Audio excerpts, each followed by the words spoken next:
There we go. Okay, now we can start our meeting. So before we start, Minette has an announcement. All right, since the tripod or whatever they're called controversy, I bought a new one and I love it. It's got kind of like a gooseneck. It has a attachment that you can attach to your table or whatever. And the neck is really long but sturdy and bendable. And so far I'm loving it. It's BENKS. And let's put a link to when we link the video, we'll also link the mount that Minette has for anyone looking for a mount. And so today is part of our August Setting Yourself for Success series. And today we are going to talk about setting boundaries. And before we do that, I'm going to introduce that Minette is the Minette Rushing from Savannah Custom Cakes. If you have not, please go visit her blog at MinetteRushing.com and check out all the fabulous things that she has there. And I am Laney Cowan, and I'm the owner of Delicious Desserts here in Charleston. And I also run a blog called A Cake Workshop. And so I put some tips there if you want to see some tips. Before we get started today, I wanted to preface this meeting by coming to you in a somewhat vulnerable way. And I want to say to you that Minette and I feel really confident picking these topics and talking about these topics because they are things that we feel we are proficient in, right? Mm-hmm. These are things that we feel like we can solidly give you this advice. And we are coming from the view of, quite frankly, an expert.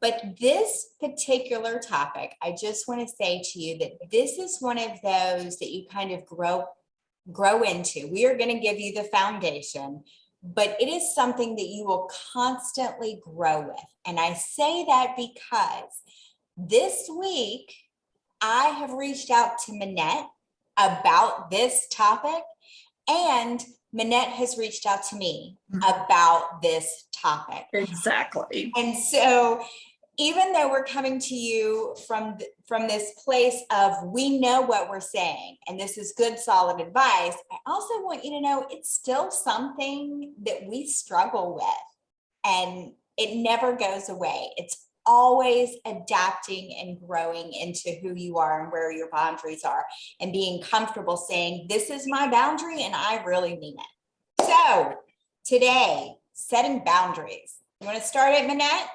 I will. And like Laney said, it's a very fluid thing. As my business grows and changes, these boundaries will grow and change as well. And my best piece of advice is to buy that notebook and write down your boundaries or business policies, if you prefer to call it that.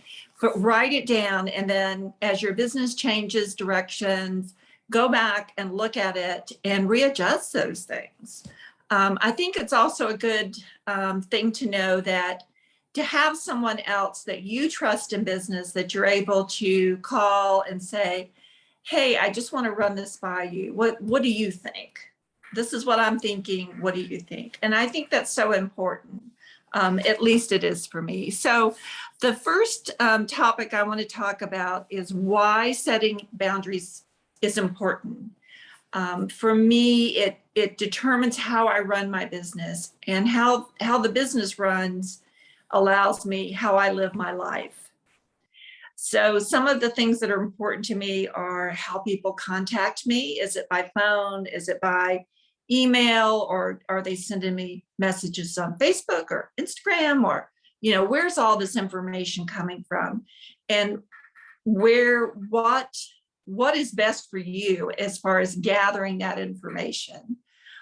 Personally, I want everything through an email. I don't want somebody sending me direct messages and I've got to keep up with that. And then they're texting me or calling me. I don't want that. If you have something you want to ask me about business-wise, send me an email. So that's the way I like to be contacted. And these boundaries also teach people how to treat you.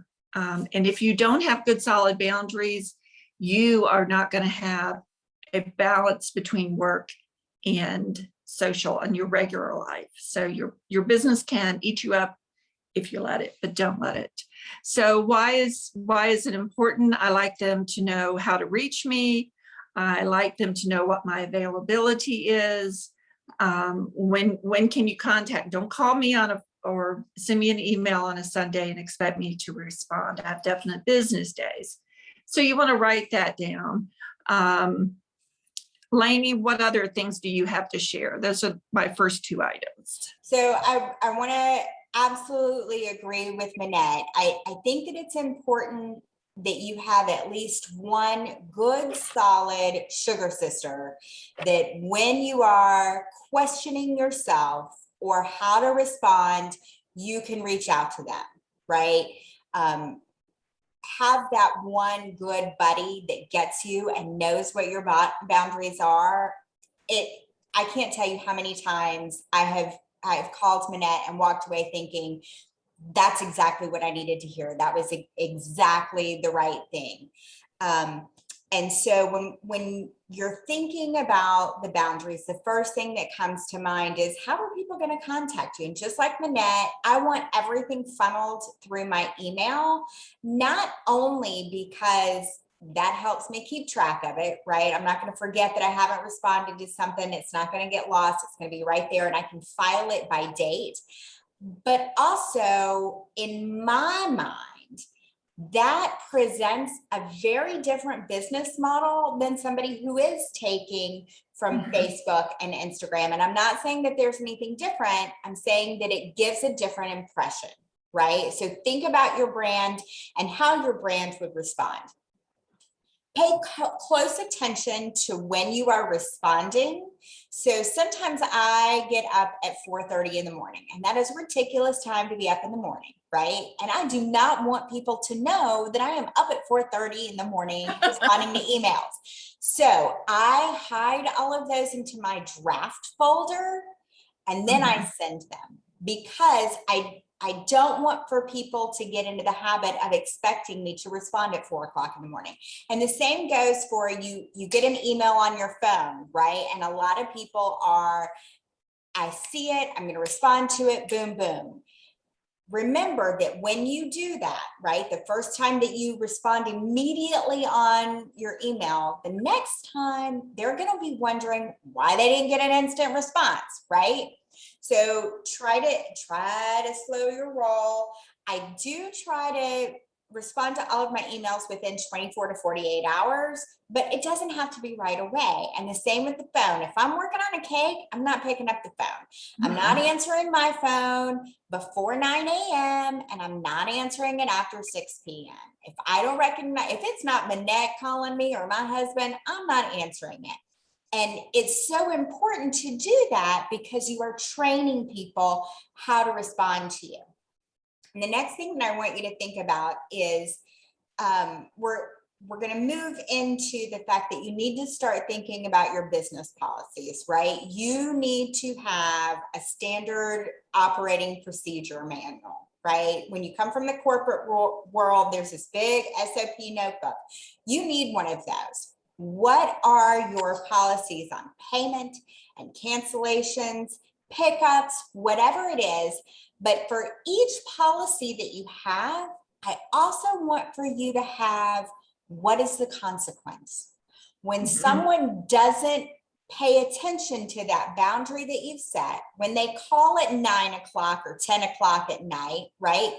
What is your response going to be that shows them this is a boundary you don't get to cross? For something as simple as you call me at 10 o'clock at night, I'm not answering the phone, right? Boom, consequence, the end. And it's not a big deal. But you need to think about, what am I going to do when somebody doesn't pay me on time?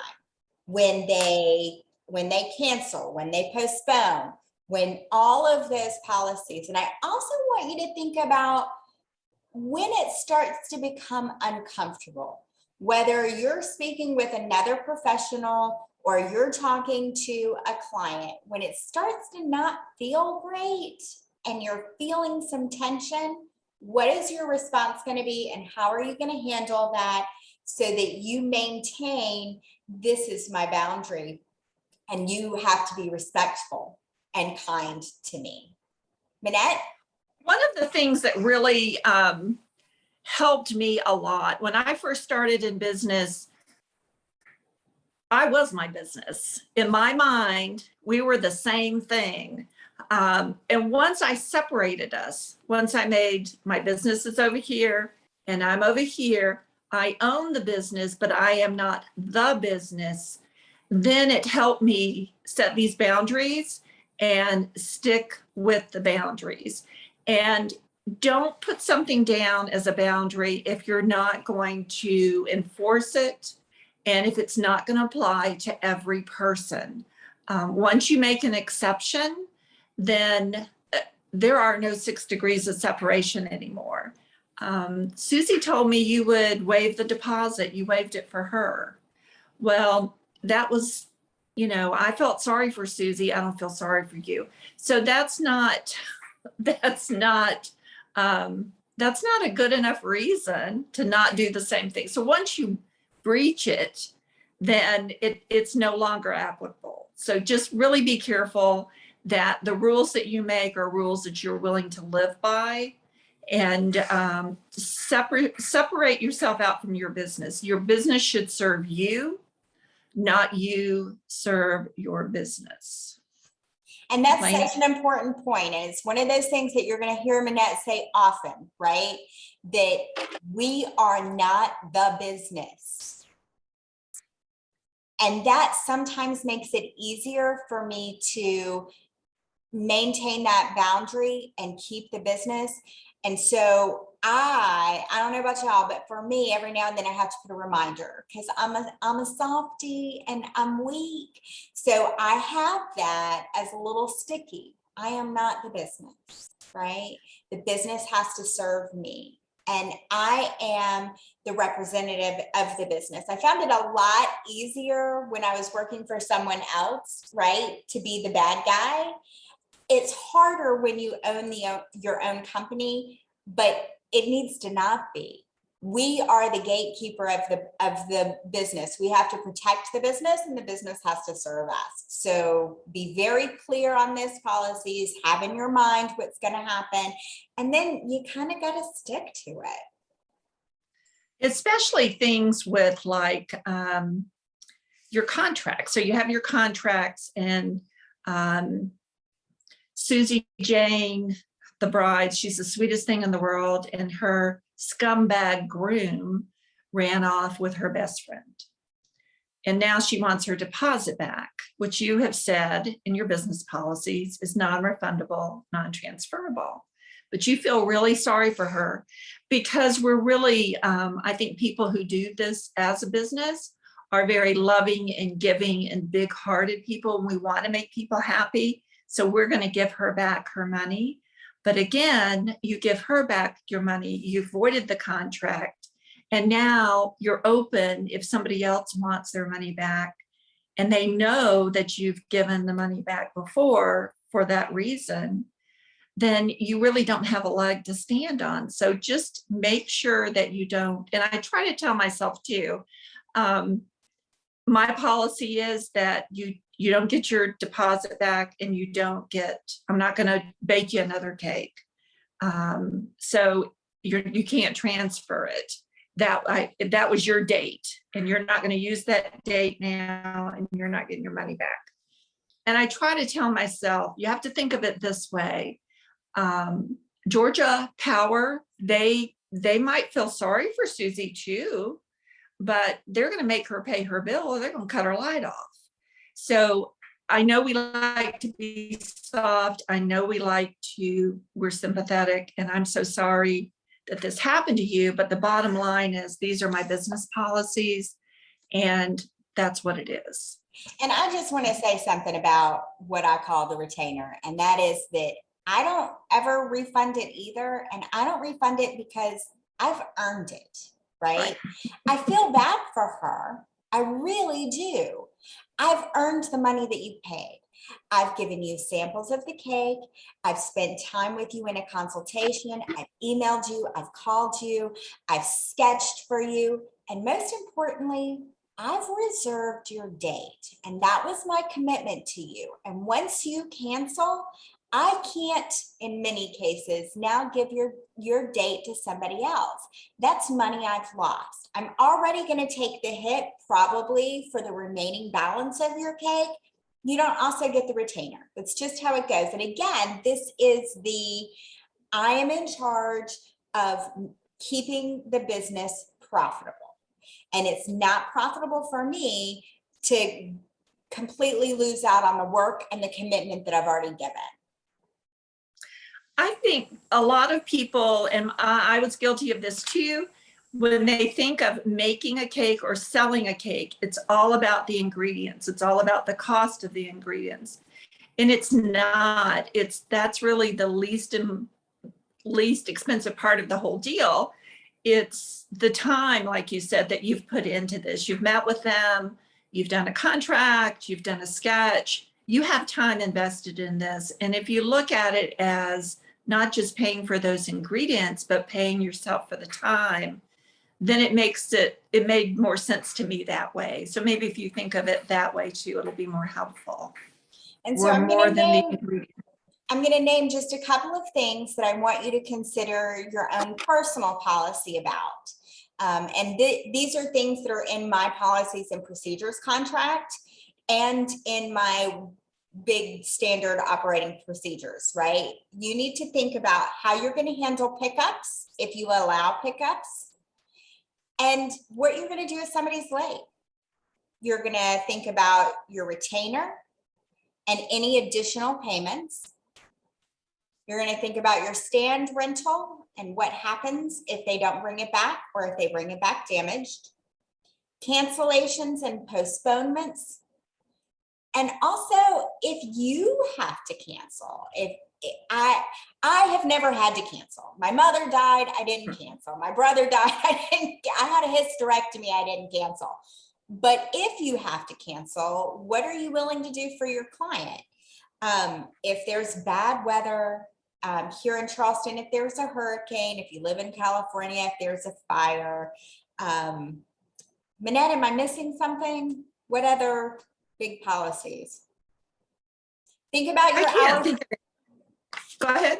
Think about your hours of operation and what times of day you're willing to work. What were you going to say, Minette? Well, that's what I was saying. And that to me is important. Also to how you want to be contacted. For me, we've covered that. That's really important. Again, write this stuff down. Keep a notebook, write it down. Because I can't tell you how many times I've told people, no, I'm sorry, we don't do that. That's not our business policy. And for some reason, they understand that. It's like, okay, it's a rule. We're not going to push you on it. What do you mean you can't come in and on Sunday and do a consultation? Our policy, that's not our policy in our store hours or our business hours or whatever. So if you have it written down, it makes it easier to enforce, and people seem to respond better. At least I found, oh, okay, it's a policy. So yeah, the rental policy is another one too. I only do wedding cakes now, so my focus really is just on how things go and the setup and stuff. So policy wise for us, as far as deliveries go, how early do you set up a wedding cake or what time? Whether or not you're going to deliver a cake outside and temperature wise, every single thing you need to be thinking about it. Are you going to offer a consultation? If so, do they get to pick samples? Are you going to pre-make samples? Is there a fee? All of this needs to be thought out. When you're setting up your wedding cake and a rental company is bringing in linens and a table, what time do they need to be there before you show up?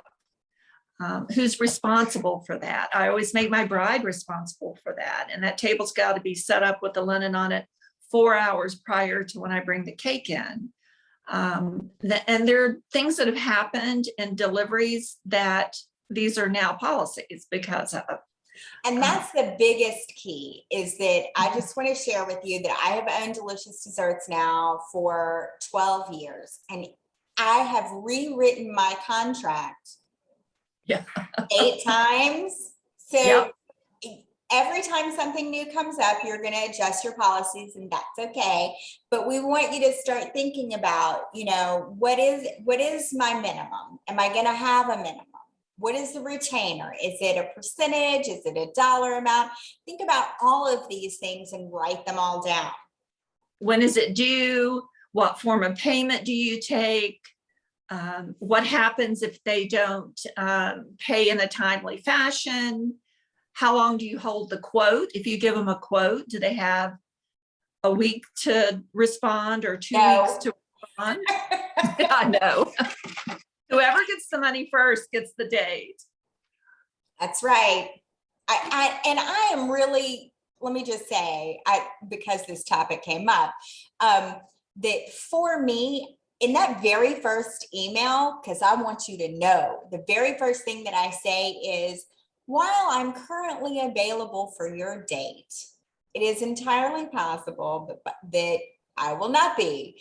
Dates are reserved by signing the contract for policies and procedures and paying a retainer.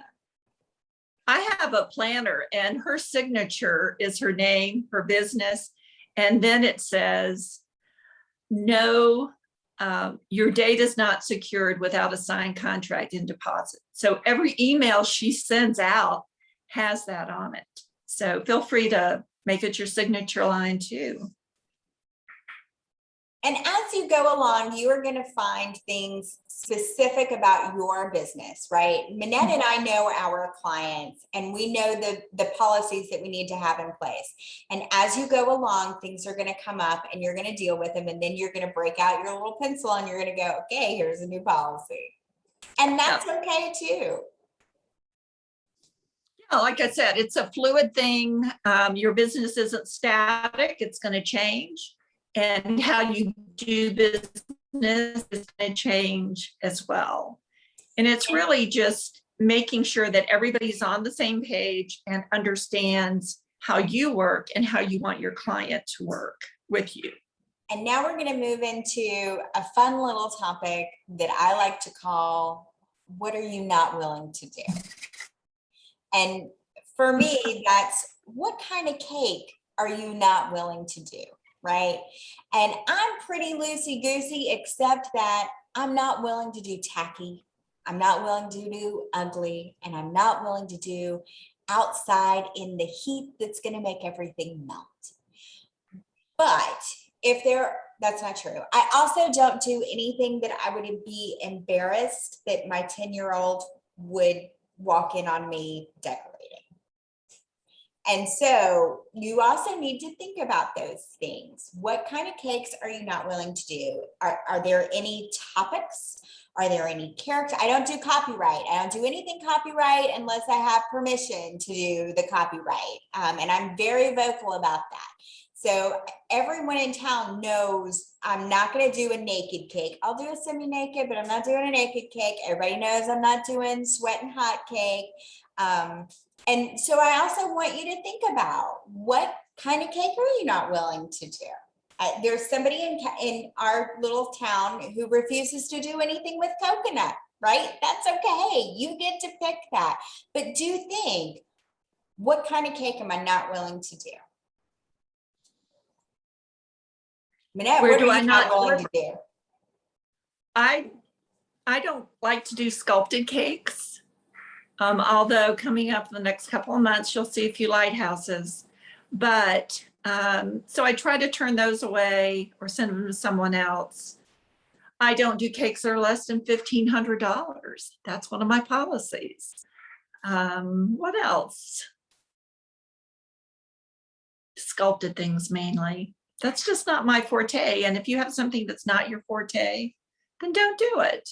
I love that she says that's not her forte, and yet Minette does the most amazing lighthouses and the Tabasco and a few others. But you get to decide, right? These are things I'm not going to do, and I can't tell you how many requests I got for naked cakes until the word got out that I wasn't doing naked cakes. So do think about what am I not willing to do, and that's kind of the theme, right? What are you and are you not willing to do in all things business? And this is another one of those where I'm going to say to you, try to find a nice quiet space, think about what kind of business you want to be, and think about all of these policies, and really concentrate some effort on it and type it up. And then over the next week or so, things will come to you, and do those too. All right. It looks like we have a question. Somebody has their hand raised and I can't tell who it is. This is Sean. Hi, Sean. Hi. That's a perfect question. I'm glad you guys brought that up. What cakes are you not willing to do and what cakes are you willing to do? Just recently I had a family member that requested for me to do a wedding cake for her. And of course I'm still building my brand. That's my focus. I haven't really started to do cakes on a regular basis yet. So I think this is an ideal time for me to think about, what my brand should look like. And of course she gave me a couple of ideas, and it's kind of a plain cake that she, shared with me. And so I started thinking, is this what I want my brand to look like? And then she wants bundt cakes. And Laney, I see your face. So now it's like, okay, and of course, I'm having some health issues, so I'm actually not gonna take a chance and do it. I'm gonna feel better, self-care. So I'm gonna let her know that I'm not gonna be able to do it. But just thinking about, that, using it as an example, I went on the Nothing Bundt Cakes website and saw their 2-tier quote unquote wedding cakes. Yeah. And I had to think about that. I'm like, do I really want my brand to show that this is the type of cake, or similar to that, this is the type of cake that Sweeter Than Honey produces? And it's not. So how do you, for instance, with this example, she started off with a 2-tier cake, which, I was gonna, and she gave me a little bit of room to kind of, add my own pizzazz to it. But what happens when they change midstream? So what happens with that? Like, is that design locked in at that consultation? No. And so I love that you brought this up. And first of all, I want to say, I really hope that whatever is going on, that you feel better soon. And we will be thinking and hoping for that. Thank you. And so it's also really funny when you said bundt, right? The very first thing that came in my head was nothing but bundt, right? And that's where she needs to go. And so my email response to her would be very similar to a situation I just had, right? Which is, I want for you to have exactly what you want. If what you're thinking of is a bundt cake, you should have it. That's not really my forte. You should reach out to Nothing Bundt Cake, right? And I've had that happen. I've had people say, we really love you. We really want to do your cake. We start talking about cake, and then they're like, oh, hey, we see this really popular naked cake. Laney, will you do a naked cake? No. I have learned over the years that when I say yes, because again, we're people pleasers, we want everybody to be happy. When I go against my rules, my boundaries, my comfort, it always comes back to bite me in the butt. It always does. So I've learned the hard way that it's okay to say, no, this isn't my forte. I love you for thinking about me, and I wish I could do it for you, but it's just not something I can do justice to. And I want to put this thought in your head that when you do something that is not you, right? Two things happen. One, you're not honoring yourself, right? And it's not going to be your best. And two, your client isn't getting someone who does this the best. I don't do cupcakes. If what you want is a cupcake, I want you to have it. I'm not the right person. You should go see Cupcake Down South. That's her thing, right? And so think about it in that terms, that I want what's best for you. I want what's best for my sugar sister that does that. And I want what's best for me and what's on my brand. It is okay though to gently nudge, like I hand it with the, if what you really want is a bundt cake, you should have that. Please call nothing but bundt cake. However, if you decide that what you want is more like what we originally discussed, please know I am here for you. We can toss around some other ideas. I'm open to, I don't do those, but I'm willing to do these. Make sense? Yeah. Yes, thank you. Does anybody else have a question or something that they want to share? An example of how they stood on their policies? Come on, Betty Rose. Well, I decided after the last week that we were on, I started, doing the marketing, like you said. I have a question about that, but I decided to niche down to do vintage wedding cakes. Oh. I don't see that here in Florida. Not even in Miami. I don't even see that anywhere here in Florida. And then when I was doing the marketing part, I was trying to figure out how should I put that information together, like the demographic numbers that I found. Like, what should I be taking from it, or how should I even be using those numbers? Okay, so first, I love that you are thinking, what am I going to do to be special? What's going to be my jam? You still want to know some of the big numbers, right? You still want to know how many weddings are in my area, what are they spending on weddings, that kind of thing. It's going to be really, really challenging to find specifically what are people spending on vintage cakes, right? Right. That's going to be challenging to find. But what you can find out is how many weddings, what they're spending on weddings. And then you want to look at, you still want to find out, what are you going to be wanting them to spend on weddings, right? Where do you need your bride? I know my bride needs to be willing to spend, $1,500 on a wedding cake. So I know that her budget is going to be about, $75,000, $150,000. So you're still going to look at that aspect of it.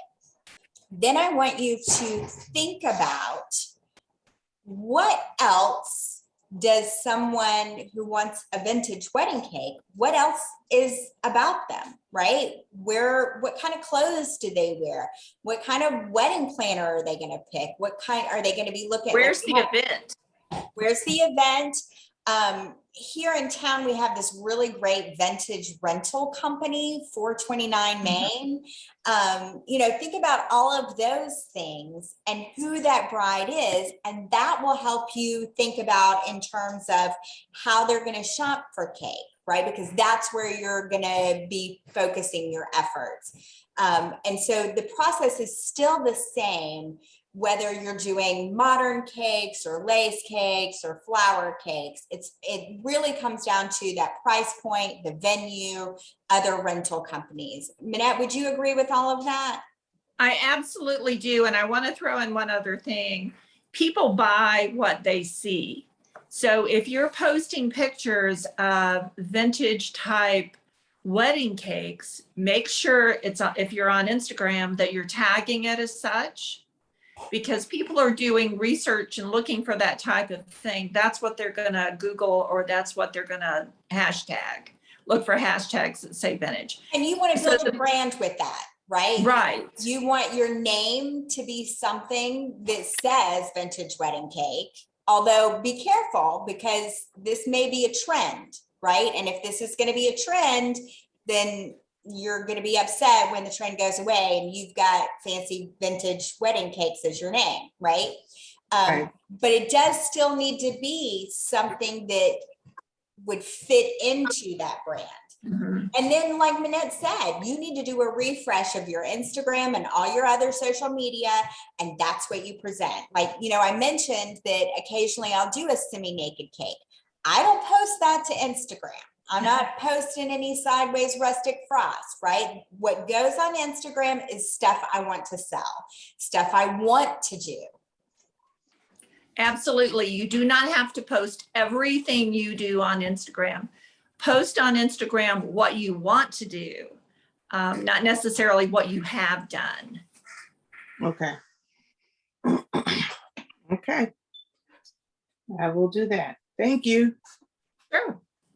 Any other questions or comments? Somebody has a hand up. That was Betty Rose. Oh, okay. In that moment, you look like Jacob. What?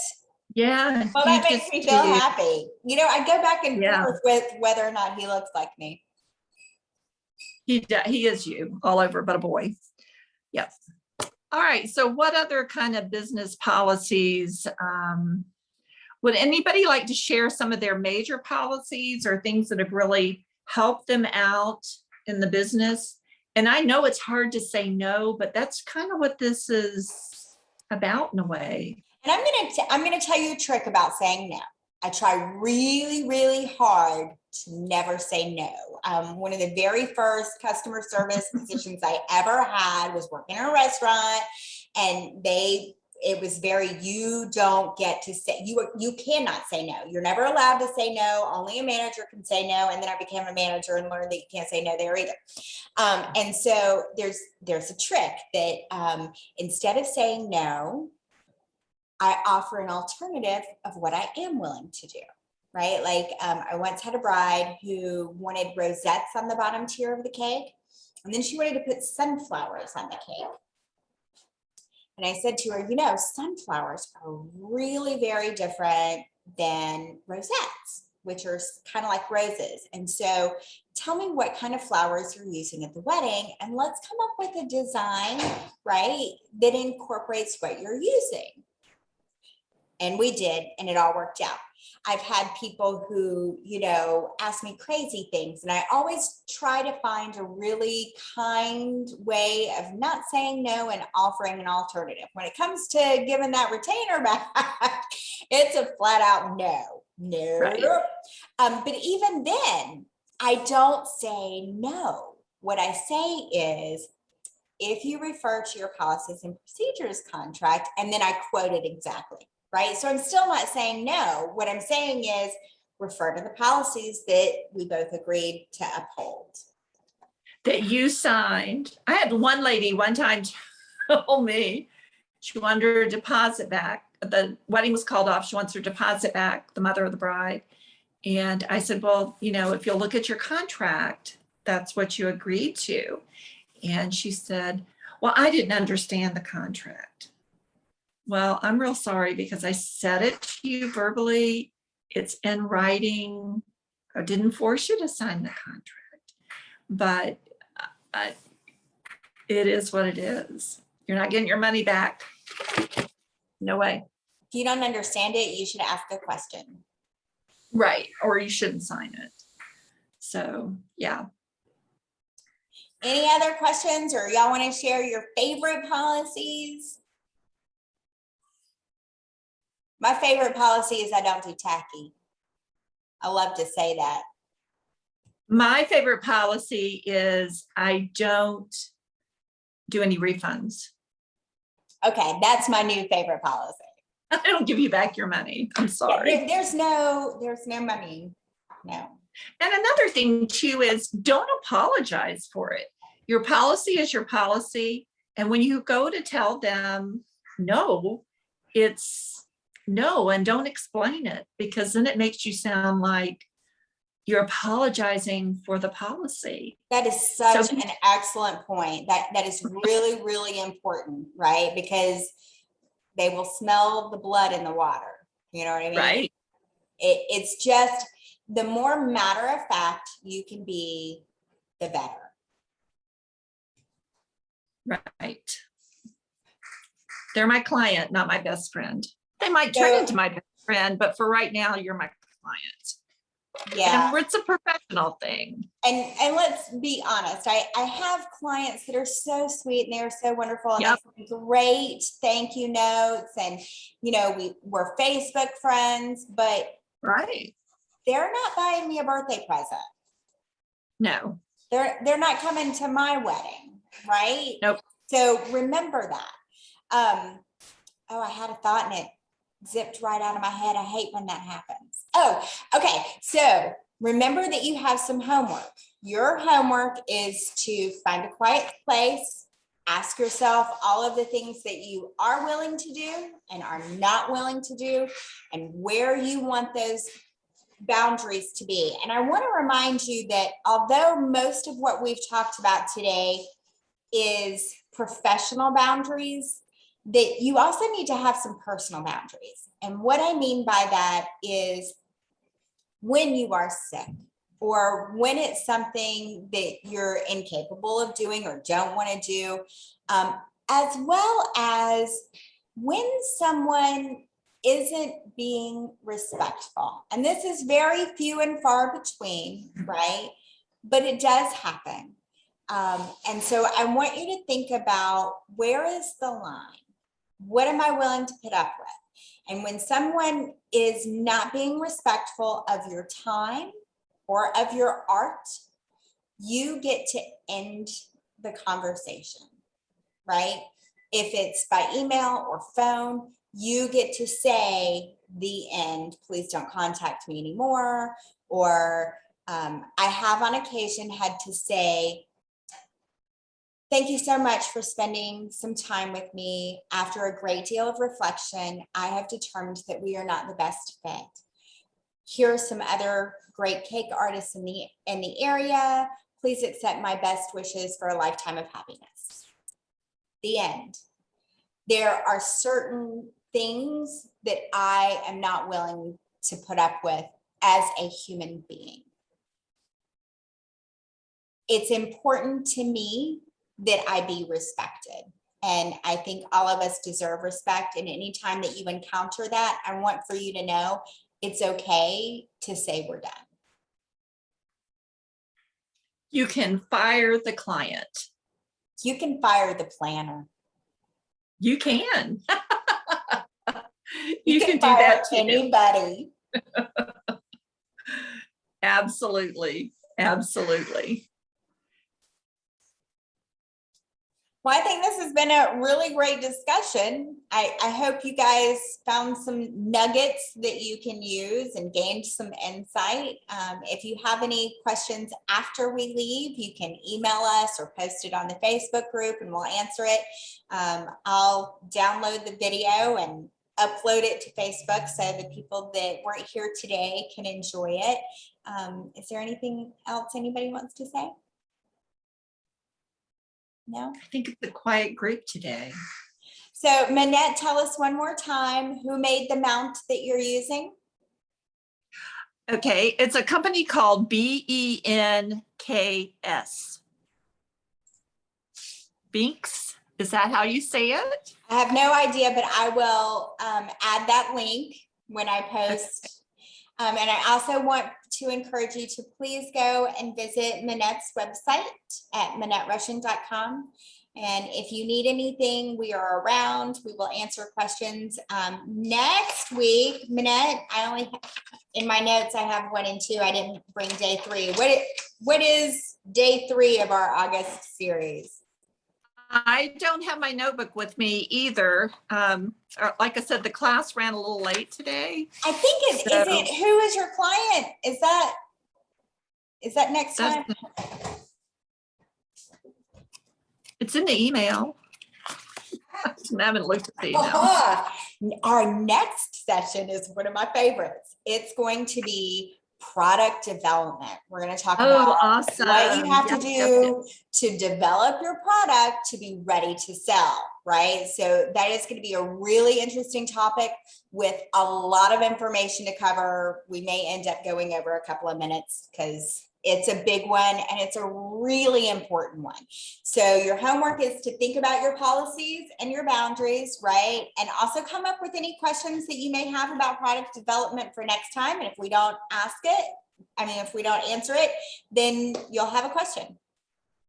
I have something I want to share that doesn't have anything to do with, that has something to do with product development. I make my icing or frosting or whatever you want to call it is my buttercream is a faux Swiss meringue buttercream. So I use pasteurized egg whites and powdered sugar, and then I add butter, and usually I add all butter. Well, my 20-quart mixer can accommodate 9 pounds of butter.